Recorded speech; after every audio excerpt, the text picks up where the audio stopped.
Hello friends, welcome again to my YouTube channel. आज की इस वीडियो में हम बात करेंगे कंसोलिडेशन ऑफ फाइनेंशियल स्टेटमेंट के थर्ड पार्ट के बारे में। कंसोलिडेशन ऑफ फाइनेंशियल स्टेटमेंट के इस थर्ड पार्ट में आज हम ये अंडरस्टैंड करेंगे कि जब एक होल्डिंग कंपनी सब्सिडरी कंपनी को एक्वायर करती है तो उस समय गुडविल कैसे कैलकुलेट की जाती है और गुडविल का ट्रीटमेंट कंसोलिडेटेड बैलेंस शीट में किस तरह से किया जाता है।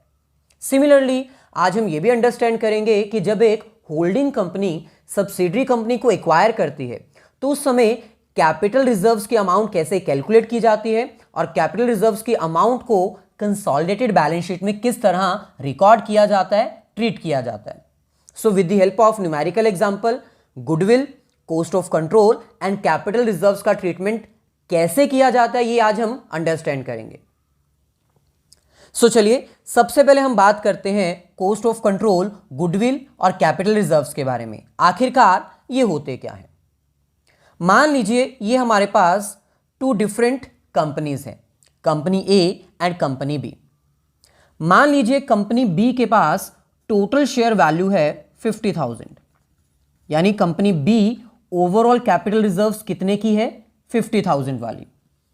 कंपनी ए कंपनी बी के सारे शेयर्स एक्वायर कर लेती है, लेकिन कंपनी ए को बी के शेयर्स एक्वायर करने के लिए 80,000 पे करने पड़ जाते हैं। अब यहां पर आपको ध्यान देना होगा, कंपनी बी की टोटल वैल्यू है 50,000, कंपनी बी के पास टोटल शेयर कैपिटल की वैल्यू है 50,000, लेकिन कंपनी ए जब कंपनी बी को एक्वायर करने गई, इसके शेयर्स परचेज करने गई, तो 80,000 इसको पे करने पड़े। फॉर द रीजन बीइंग, हो सकता है कि कंपनी बी बहुत अच्छा परफॉर्म कर रही है, इसकी बैलेंस शीट में बहुत सारे एक्यूमुलेटेड प्रॉफिट्स हैं, रिजर्व्स हैं, जिसके कारण कंपनी ए ने इसको एक्स्ट्रा पेमेंट कर दी। अब आप समझ सकते हो, अगर एक चीज को एक्वायर करने के लिए कंपनी ए ने कंपनी बी को एक्स्ट्रा पेमेंट की है, 30,000 जो एक्स्ट्रा पेमेंट की है वो क्यों की है? क्योंकि कंपनी बी मार्केट में अच्छा परफॉर्म कर रही है, मार्केट में कंपनी बी की एक बहुत अच्छी रेपुटेशन है, एक गुडविल है। सो सिंपल है, अगर एक होल्डिंग कंपनी सब्सिडरी कंपनी के शेयर्स को एक्वायर करने के लिए शेयर वैल्यू के कंपैरिजन में एक्स्ट्रा पेमेंट करती है तो वो एक्स्ट्रा पेमेंट गुडविल कहलाती है। इसको हम कॉस्ट ऑफ कंट्रोल भी कहते हैं, क्योंकि सिंपल है, कंपनी ए कंपनी बी के ऊपर कंट्रोल करना चाहती है, तो कंट्रोल करने के लिए कंपनी ए ने 30,000 एक्स्ट्रा पेमेंट की है, 50,000 की बजाय 80,000 की पेमेंट की है। सो सिंपल है, अगर कोई होल्डिंग कंपनी सब्सिडरी कंपनी में अपना कंट्रोल एक्वायर करने के लिए एक्स्ट्रा पेमेंट करती है, शेयर वैल्यू के कंपैरिजन में एक्स्ट्रा पेमेंट करती है, तो उसको हम कहते हैं कॉस्ट ऑफ कंट्रोल। यानी कंपनी ए ने कंपनी बी में अपना कंट्रोल करने के लिए कुछ एक्स्ट्रा पेमेंट की है, कुछ एक्स्ट्रा कॉस्ट पे की है, और वो है 30,000। सो इसी को हम कॉस्ट ऑफ कंट्रोल भी कहते हैं और इसी को हम गुडविल भी कहते हैं, क्योंकि कंपनी ए ने एक्स्ट्रा पेमेंट की है। वहीं पर अगर हम बात करें एक सेकेंड सिचुएशन की, मान लीजिए हमारे पास अगेन टू डिफरेंट कंपनीज हैं, company A and company B. Company B के पास टोटल शेयर वैल्यू है 50,000, लेकिन कंपनी ए कंपनी बी को एक्वायर करने के लिए सिर्फ और सिर्फ 30,000 पे कर रही है। क्यों? क्योंकि हो सकता है कंपनी बी मार्केट में ज़्यादा अच्छा परफॉर्म ना कर रही हो, इसके पास कुछ पुराने लॉसेस पड़े हों, कुछ एक्यूमुलेटेड लॉसेस हों, जिसके कारण कंपनी ए कहती है कि भाई हम आपको 50,000 नहीं देने वाले, आपकी कंपनी ज़्यादा अच्छा परफॉर्म नहीं कर रही है, हम 30,000 पे करेंगे आपके शेयर्स एक्वायर करने के लिए। इन दिस सिचुएशन, अगर होल्डिंग कंपनी ने सब्सिडरी कंपनी के शेयर्स कम वैल्यू पर एक्वायर किए हैं तो कंपनी ए के लिए यह मुनाफा है, इसलिए हम इसको क्या कहते हैं, कैपिटल रिजर्व। सो ये हमारे पास है third situation, that is capital reserve. यानी अगर एक होल्डिंग कंपनी किसी दूसरी सब्सिडरी कंपनी के शेयर्स को परचेज करती है लेकिन कम वैल्यू पर, तो जो उसको मुनाफा हुआ है वो हमारा कहलाएगा capital reserve, 20,000। So cost of control, goodwill और कैपिटल रिजर्व ओवरऑल क्या होता है, ये क्लियर हो चुका है। अब हम इसको डिटेल में अंडरस्टैंड करते हैं with the help of numerical example. So चलिए सबसे पहले हम बात करते हैं कॉस्ट ऑफ कंट्रोल यानी गुडविल की। जैसे कि मैंने अभी आपको बताया, अगर एक होल्डिंग कंपनी सब्सिडरी कंपनी के शेयर्स परचेज करती है और वो भी महंगे दामों पर, यानी जो एक्चुअल नॉमिनल वैल्यू है, जो फेस वैल्यू है शेयर्स की, अगर उससे एक्स्ट्रा पेमेंट देनी पड़ जाए होल्डिंग कंपनी को, तो वो एक्स्ट्रा पेमेंट किस चीज की पे कर रही है holding company? Cost of control को एक्वायर करने की। यानी एक तरह से ये जो एक्स्ट्रा पेमेंट की गई है वो गुडविल कहलाएगी। सो यहां पर हमारे पास क्लियर कट इंफॉर्मेशन गिवन है। एक जो सब्सिडरी कंपनी है वो अपने शेयर्स प्रीमियम पर भी इशू कर सकती है, डिस्काउंट पर भी इशू कर सकती है। और अगर एक कंपनी, एक सब्सिडरी कंपनी अपने शेयर्स प्रीमियम पर इशू कर रही है, एक्चुअल फेस वैल्यू के कंपैरिजन में ज्यादा पैसे लेकर शेयर्स इशू कर रही है, तो इसका मतलब क्लियर है कि सब्सिडरी कंपनी अच्छा खासा मुनाफा कमा रही है, मार्केट में काफी अच्छा परफॉर्म कर रही है, इसलिए वो अपने शेयर्स महंगे दामों पर बेच रही है और गुडविल ट्रीट करी जाएगी। सो यहां पर हमें कहा गया है, if holding company acquires the shares of subsidiary company by paying more value than the face value, then that value is known as cost of control or goodwill। यानी अगर एक होल्डिंग कंपनी सब्सिडरी कंपनी के shares acquire करती है लेकिन extra payment देकर, face value के comparison में अगर जो एक्स्ट्रा पेमेंट दी जाएगी उसी को हम कहेंगे कॉस्ट ऑफ कंट्रोल। यानी सिंपल है, value of investment in a subsidiary company अगर ज्यादा है as compare to face value of shares, तो इसका मतलब होल्डिंग कंपनी जो एक्स्ट्रा पैसा दे रही है वो काय का दे रही है? गुडविल का, कॉस्ट ऑफ कंट्रोल का। मान लीजिए कि टोटल वैल्यू है 50,000, जैसे कि अभी हमने एग्जांपल दी। मान लीजिए सब्सिडरी कंपनी की जो शेयर्स की नॉमिनल वैल्यू है, जो ओरिजिनल वैल्यू है, जो फेस वैल्यू है, वो है 50,000, लेकिन होल्डिंग कंपनी इसको परचेज कर रही है 80,000 में। तो इन्वेस्टमेंट इन सब्सिडरी 80,000 है, यानी होल्डिंग कंपनी ने सब्सिडरी कंपनी में कितनी अमाउंट इन्वेस्ट की? 80,000, जबकि एक्चुअल वैल्यू क्या है? 50,000। तो ये जो 30,000 एक्स्ट्रा पे किया है वो किस चीज का पे किया है? कॉस्ट ऑफ कंट्रोल का, गुडविल का।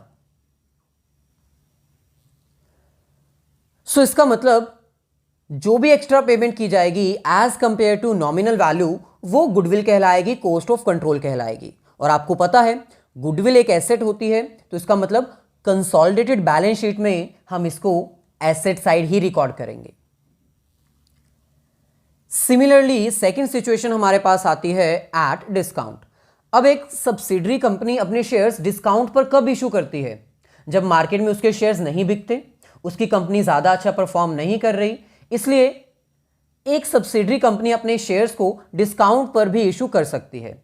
और अब आपको पता है अगर एक सब्सिडरी कंपनी अपने शेयर्स डिस्काउंट पर इशू करती है तो वो सिचुएशन आ जाती है कैपिटल रिजर्व की। So when the holding company purchases shares at a price below the face value then the difference is called as capital reserve.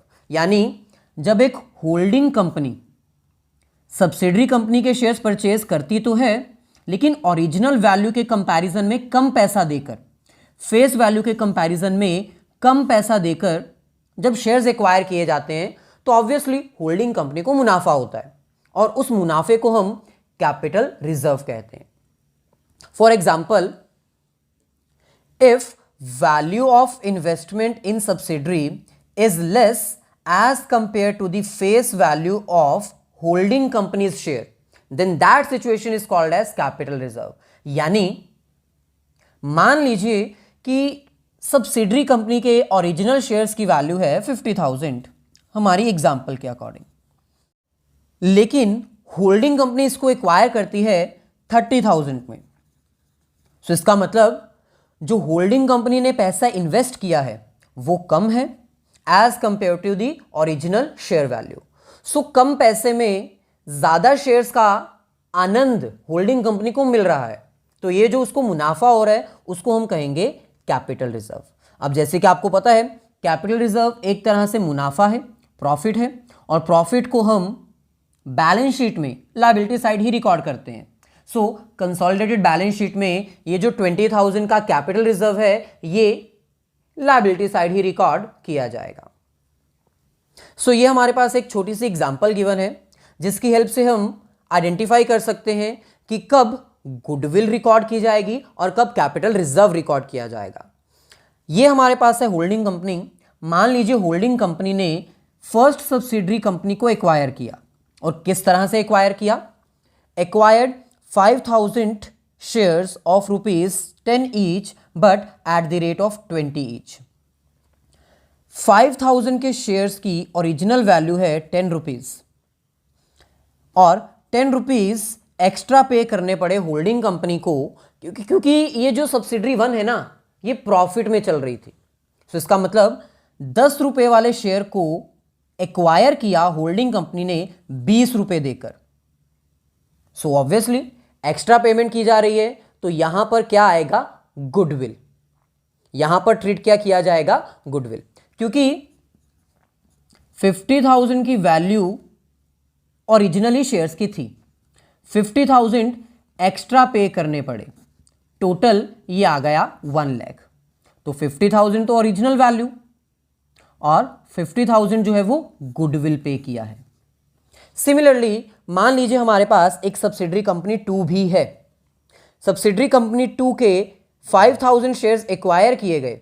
Originally ये शेयर्स 20 रुपए के थे लेकिन होल्डिंग कंपनी ने इसको एक्वायर किया सिर्फ 10 रुपए में, यानी 5,000 की ओरिजिनल वैल्यू थी 20 रुपीज लेकिन पे कितने किए? 10 रुपीज के अकॉर्डिंग। तो 1 लाख रुपीज वाले शेयर्स 50,000 के डिस्काउंट पर मिल गए और सब्सिडरी कंपनी ने अपने शेयर्स ये 50,000 में बेच दिए। 1 लाख रुपए वाले शेयर 50,000 में बेच दिए। तो ये तो मुनाफा हुआ होल्डिंग कंपनी के लिए, यानी यहां पर क्या आएगा? Capital reserve. गुडविल को हम ट्रीट करेंगे बैलेंस शीट में एसेट साइड और कैपिटल रिजर्व को हम ट्रीट करेंगे बैलेंस शीट में लायबिलिटी साइड। सो चलिए finally cost of control, goodwill और कैपिटल रिजर्व का मीनिंग आपको अच्छे से क्लियर हो चुका है। अब हम कॉस्ट ऑफ कंट्रोल, गुडविल और कैपिटल रिजर्व को प्रॉपर वे में कैलकुलेट करने का एक छोटा सा फॉर्मूला अंडरस्टैंड कर लेते हैं। सो ये हमारे पास है फॉर्मूला। फर्स्ट हमें गिवन है investment done by holding company in subsidiary company, यानी सबसे पहले हमें यह पता लगाना है कि होल्डिंग कंपनी ने सब्सिडरी कंपनी को एक्वायर करने के लिए आखिरकार कितनी पेमेंट की है। 1 लाख, 2 लाख, 5 लाख, 50,000। सो सबसे पहले हमें यह पता लगाना है कि होल्डिंग कंपनी ने ओवरऑल कितनी पेमेंट की है। जितनी भी पेमेंट की गई होगी होल्डिंग कंपनी के द्वारा उसमें हम ऐड कर देंगे शेयर ऑफ कैपिटल लॉस। अब जैसे कि आपको पता है अगर एक होल्डिंग कंपनी सब्सिडरी कंपनी को एक्वायर कर लेती है तो जो भी सब्सिडरी कंपनी का मुनाफा है, जो भी लॉस है, वो सारा का सारा किसको बियर करना पड़ता है? होल्डिंग कंपनी को। सो इसलिए कंपनी एक्वायर करने के बाद जो भी सब्सिडरी कंपनी का लॉस होगा वो हमें ऐड करना पड़ेगा। ऐड करने का मेन रीजन क्या है? कॉस्ट। बेसिकली ये एक तरह से कॉस्ट है। मान लीजिए कि होल्डिंग कंपनी ने सब्सिडरी कंपनी को एक्वायर करने के लिए 1 लाख रुपीज पे किए। अब 1 लाख रुपीज तो पे किए ही किए, इसके साथ सब्सिडरी कंपनी में जो भी लॉस होगा ना वो भी होल्डिंग कंपनी को ही बियर करना पड़ेगा, जो कि उसकी कॉस्ट बन जाएगी। मान लीजिए 10,000 का लॉस भी था तो इसका मतलब ओवरऑल इन्वेस्टमेंट कितनी हो गई? 1 लाख रुपीज पे किए होल्डिंग कंपनी ने सब्सिडरी कंपनी को एक्वायर करने के लिए, साथ ही साथ लॉस भी बियर करना पड़ा 10,000 का। सो टोटल कॉस्ट जो होल्डिंग कंपनी ने पे की है सब्सिडरी कंपनी को एक्वायर करने के लिए वो हो गई 1,10,000। इसके बाद हमें ये कुछ वैल्यूज हैं जो माइनस करनी पड़ेंगी, यानी होल्डिंग कंपनी ने सब्सिडरी कंपनी को एक्वायर करने के लिए 1,10,000 रुपए दिए, बदले में उसको मिला क्या? पहली चीज शेयर्स की वैल्यू मिली।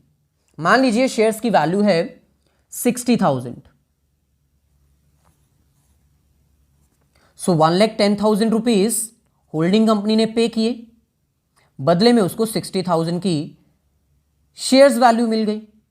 इसके अलावा और क्या क्या मिला?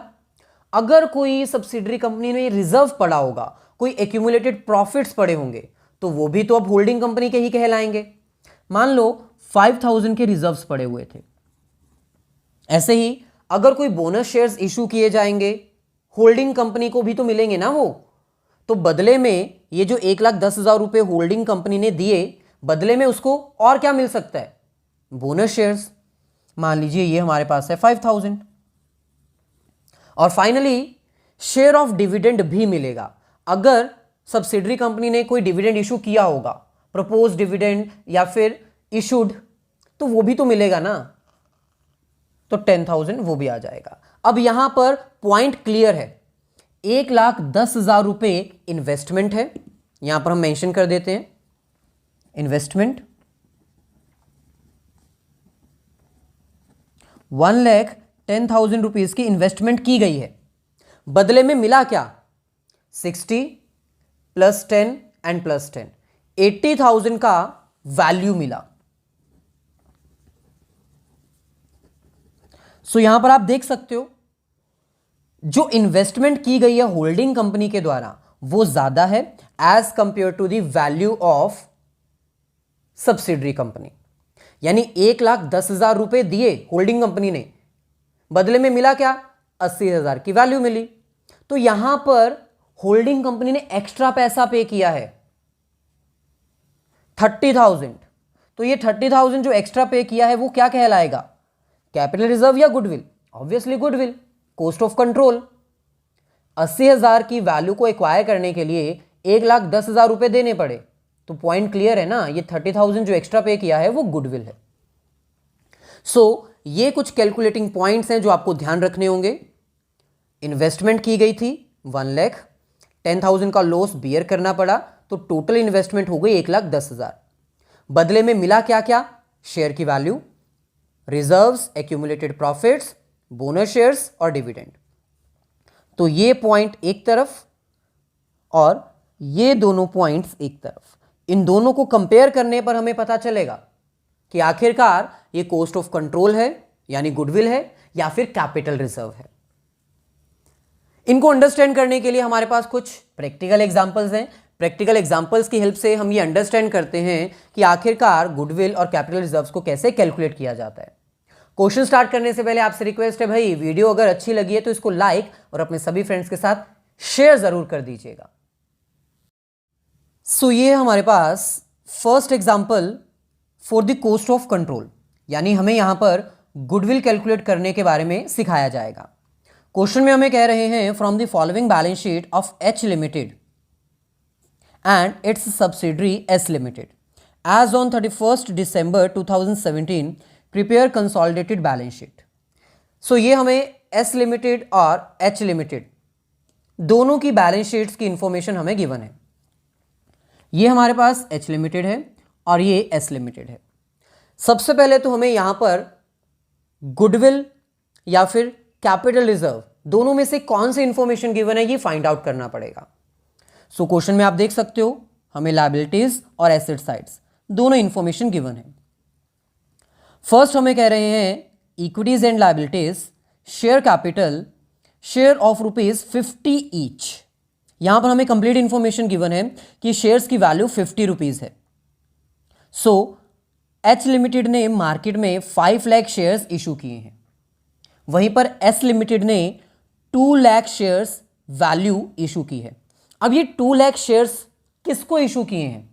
क्या ये सारे के सारे एच लिमिटेड को इशू किए गए हैं? यानी एच जो है वो एक होली ओन्ड सब्सिडरी के बारे में डिस्कस कर रहा है या फिर पार्टली ओन्ड? तो वो हमें सबसे पहले फाइंड आउट करना है। यहां पर आप देख सकते हो investment in the shares of S limited 4,000 shares at cost. यानी ये जो 2 लाख शेयर्स है ना, ये सारे के सारे किसको इशू किए गए हैं? एच लिमिटेड को। यानी ये एक होली ओन्ड सब्सिडरी कंपनी की एग्जांपल हमें गिवन है। यहां पर हम कैलकुलेशन भी कर सकते हैं। 50 रुपीज ईच की अगर हम बात करें, 2 lakh shares value S limited ने इशू की है। 50 रुपीज ईच का मतलब यहां पर हुआ 4000 शेयर्स इशू किए गए हैं एस लिमिटेड के द्वारा एच लिमिटेड को। एक शेयर की वैल्यू 50 रुपीज है, इसका मतलब 2 lakh rupees share value issue की गई है एच लिमिटेड को। लेकिन यहां पर हमें ध्यान देना होगा, एच लिमिटेड ने 4000 शेयर्स एक्वायर तो किए हैं, सारे के सारे एस लिमिटेड के ही एक्वायर किए हैं, लेकिन वो 3 लाख के एक्वायर किए हैं। सो फर्स्ट पॉइंट जो हमें यहां पर लिखना होगा वो है इन्वेस्टमेंट। इन्वेस्टमेंट जो कि एच लिमिटेड ने की है एस लिमिटेड में, वो है 3 लाख। सो 3 लाख रुपीस की इन्वेस्टमेंट की गई है एच लिमिटेड के द्वारा एस लिमिटेड में। अगर हम बात करें 3 लाख के बदले में एच लिमिटेड को क्या क्या मिला, तो सिंपल है, सबसे पहले तो 2 लाख रुपीस के शेयर्स मिले, तो ये हम डिडक्ट कर सकते हैं शेयर वैल्यू।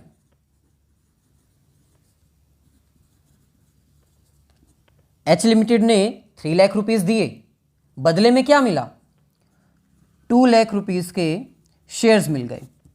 तो इसका मतलब ये जो 1 लाख है ये एक्स्ट्रा पेमेंट की है ना, ये जो 1 लाख है ये एक्स्ट्रा पेमेंट की गई है एच लिमिटेड के द्वारा एस लिमिटेड को। तो क्या ये गुडविल है? नहीं, अभी हमें और भी पॉइंट्स यहां पर चेकआउट करने हैं, क्योंकि एच लिमिटेड ने ये जो 3 लाख रुपीस दिए हैं बदले में और क्या क्या मिला है, रिजर्व्स, 10,000 के रिजर्व्स भी मिले हैं, तो ये भी हम यहां पर डिडक्ट कर सकते हैं।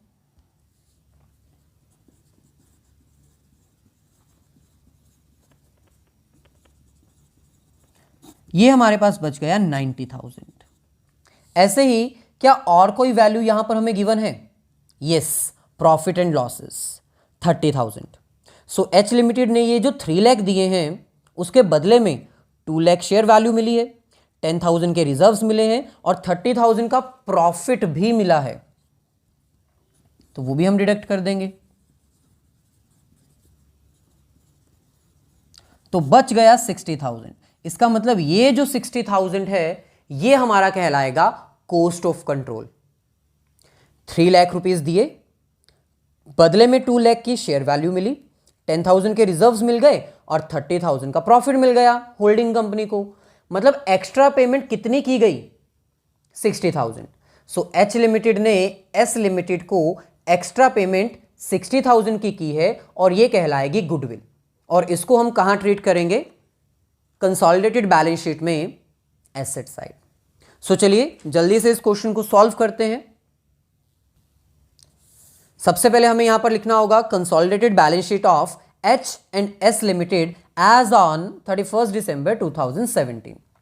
फर्स्ट हमारे पास आएगा इक्विटी एंड लायबिलिटी,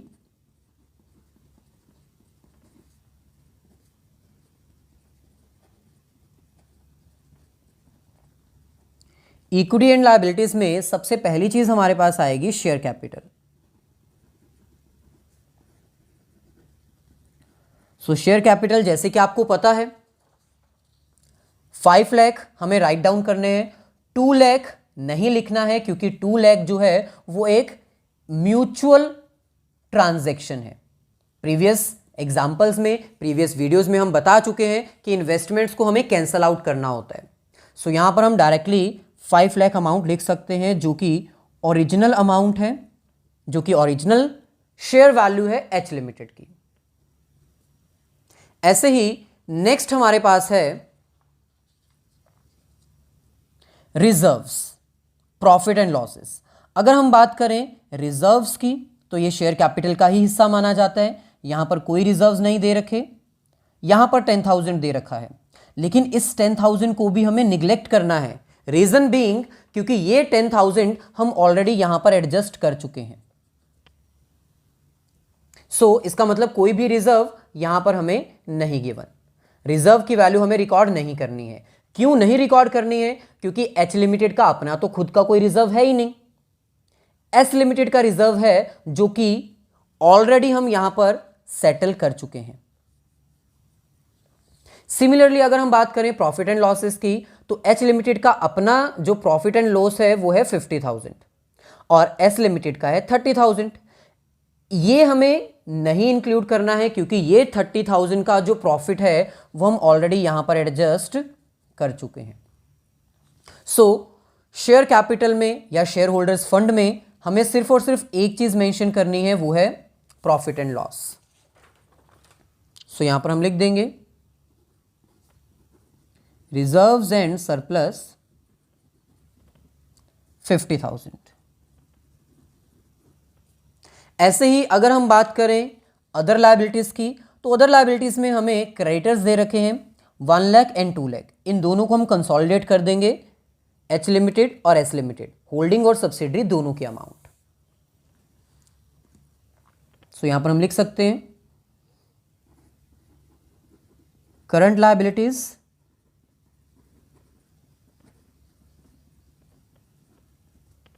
क्रेडिटर्स 1,20,000।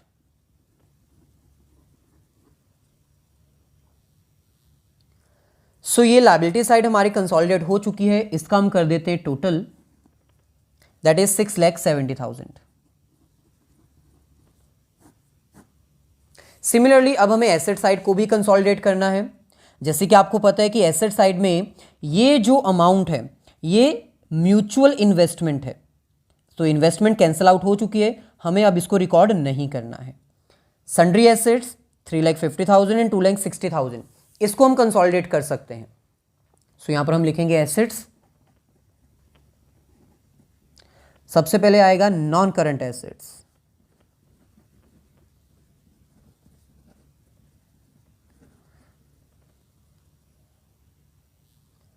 सो इन दोनों वैल्यूज को हम ऐड कर देंगे, 3,50,000 एंड 2,60,000। सो ये आ जाएगा 6,10,000।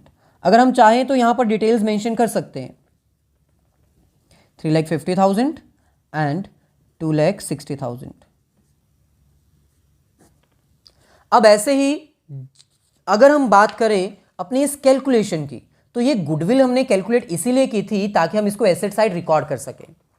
सो यहां पर हम इसको मेंशन कर सकते हैं करंट एसेट्स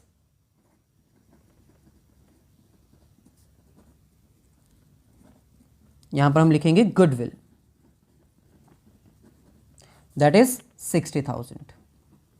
सो प्लस कर देंगे तो टोटल आ जाएगा 6,70,000, जो कि हमारा मैच करेगा लायबिलिटी साइड से।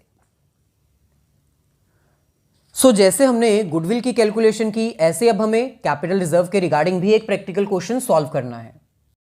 सो ये हमारे पास एक और क्वेश्चन। अब इस क्वेश्चन में हमें कैपिटल रिजर्व की वैल्यू को फाइंड आउट करना है। अब यहां पर आप देख सकते हो एच लिमिटेड और एस लिमिटेड, होल्डिंग और सब्सिडरी कंपनी की एसेट और लायबिलिटी साइड हमें दे रखी है। सबसे पहले अगर हम बात करें कैपिटल रिजर्व की, तो 100 रुपीज का शेयर वैल्यू है। एच लिमिटेड ने 6 लाख रुपीज के शेयर्स मार्केट में इशू किए हैं। सिमिलरली एस लिमिटेड ने 4 लाख शेयर्स वैल्यू मार्केट में इशू की है। अब सबसे पहले तो हमें यह पता लगाना होगा कि एस लिमिटेड ने ये जो 4 लाख के शेयर वैल्यू इशू किए हैं वो किसको किए हैं। सो यहां पर हम देख सकते हैं शेयर्स ऑफ एस लिमिटेड, यानी इन्वेस्टमेंट की गई है एच लिमिटेड के द्वारा एस लिमिटेड में, कितनी वैल्यू 4,10,000। तो यहां पर भी एक्स्ट्रा इन्वेस्टमेंट की गई है। अब कुछ स्टूडेंट्स क्या करेंगे, वो सीधा सीधा समझ लेंगे कि 4 लाख की शेयर वैल्यू है और एच लिमिटेड ने 4,10,000 रुपीज पे किए हैं, और वो क्या ट्रीट करेंगे 10,000 गुडविल, क्योंकि देखने में तो ऐसा ही लग रहा है 4 लाख शेयर्स की वैल्यू है और एच लिमिटेड ने 4,10,000 दिए हैं, यानी 10,000 जो एक्स्ट्रा दिए हैं वो गुडविल है। लेकिन ऐसा नहीं है, यहां पर हमें टोटल कैलकुलेशंस करनी पड़ेंगी, जैसा कि अभी मैंने आपको एक्सप्लेन किया था। सो चलिए सबसे पहले हम बात करते हैं इन्वेस्टमेंट की, यानी एच लिमिटेड ने टोटल कितनी इन्वेस्टमेंट की है।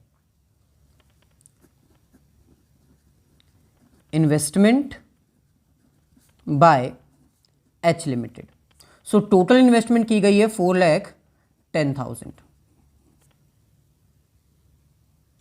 4,10,000 अमाउंट इन्वेस्ट करने के बाद एच लिमिटेड को क्या क्या मिला? पहले नंबर पे एच लिमिटेड को ओरिजिनल शेयर वैल्यू मिली, यानी कि 4 लाख। सो एच लिमिटेड ने 4,10,000 रुपीज दिए, बदले में 4 लाख के उसको शेयर्स मिल गए, यानी 10,000 रुपीज कंपनी एच ने एक्स्ट्रा पे किए हैं। अभी तक तो ये देखने में गुडविल लग रही है, लेकिन भाई एच लिमिटेड को और भी बहुत सारी वैल्यूज मिली हैं। एच लिमिटेड को 4,10,000 रुपीज देने के बाद रिजर्व्स भी तो मिले हैं 20,000 के। सो 20,000 के रिजर्व्स मिलने के बाद अगर हम इसको डिडक्ट करें तो ये वैल्यू नेगेटिव में चली जाएगी।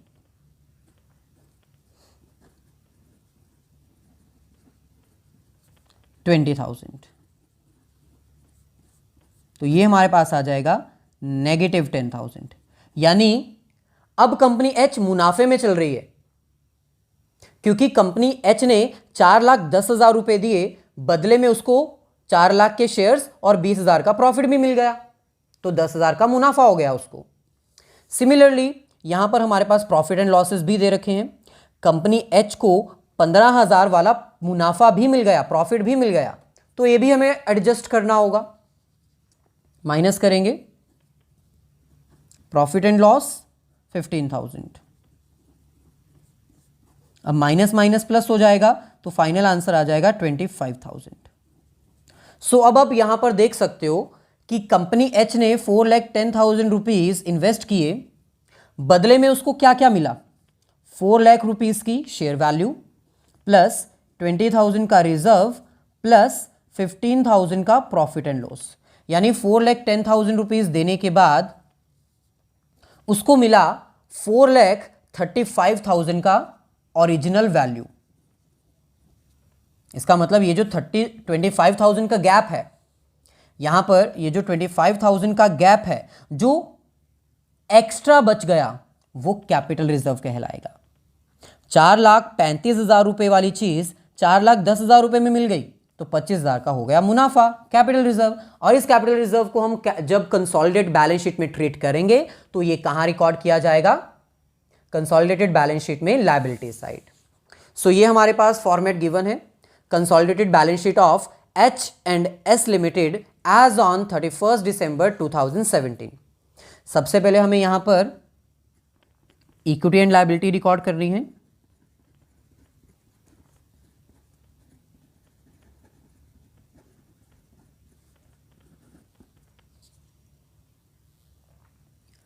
सो इक्विटी एंड लायबिलिटी में फर्स्ट हमारे पास है शेयर होल्डर्स फंड।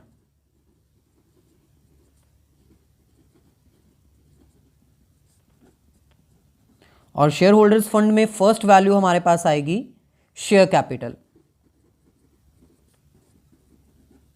और शेयर कैपिटल में जैसे कि आपको पता है, हम सिर्फ और सिर्फ एच लिमिटेड की शेयर कैपिटल को यहां पर रिकॉर्ड करेंगे, एस की नहीं, क्योंकि एस के सारे शेयर्स तो एच लिमिटेड के पास ही हैं और ये दोनों ट्रांजैक्शंस कैंसल आउट हो जाएंगी ड्यू टू म्यूचुअल इन्वेस्टमेंट।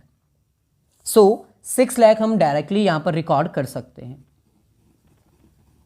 और जैसे कि आपको पता है, हमारी कैलकुलेशन के अकॉर्डिंग 25,000 का हमारे पास कैपिटल रिजर्व है, जो कि शेयर कैपिटल में ही रिकॉर्ड किया जाता है। सो यहां पर हम सेकेंड अमाउंट लिखेंगे, कैपिटल रिजर्व।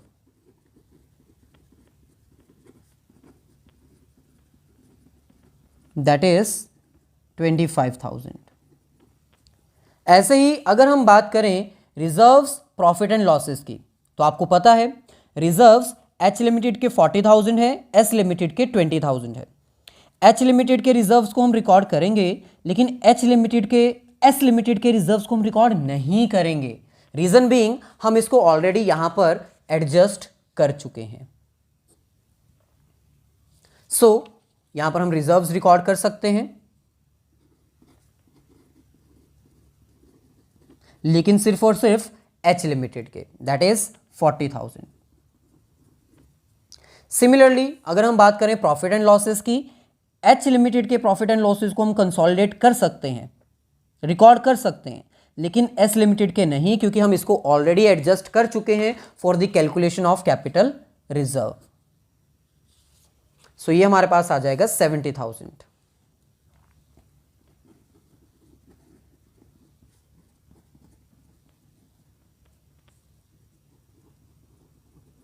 सिमिलरली अगर हम बात करें क्रेडिटर्स की, तो क्रेडिटर्स को हम कंसोलिडेट कर सकते हैं 20,000 प्लस 50,000। सो ये हमारे पास आ जाएगा नॉन करंट लायबिलिटीज,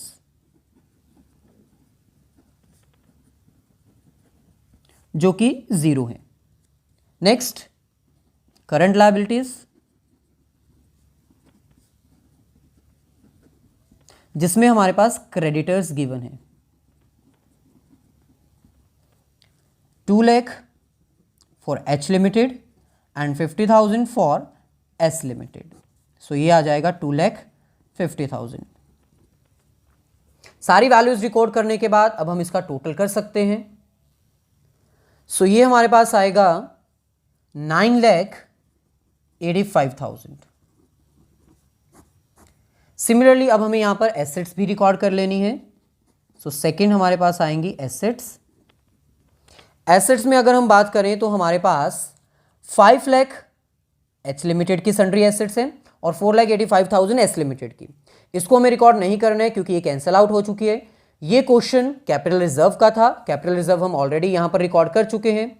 गुडविल है नहीं इस क्वेश्चन में, तो बची सिर्फ एक चीज 5 लाख प्लस 4,85,000, तो आंसर आ जाएगा 9,85,000। सो यहां पर हम रिकॉर्ड कर सकते हैं नॉन करंट एसेट्स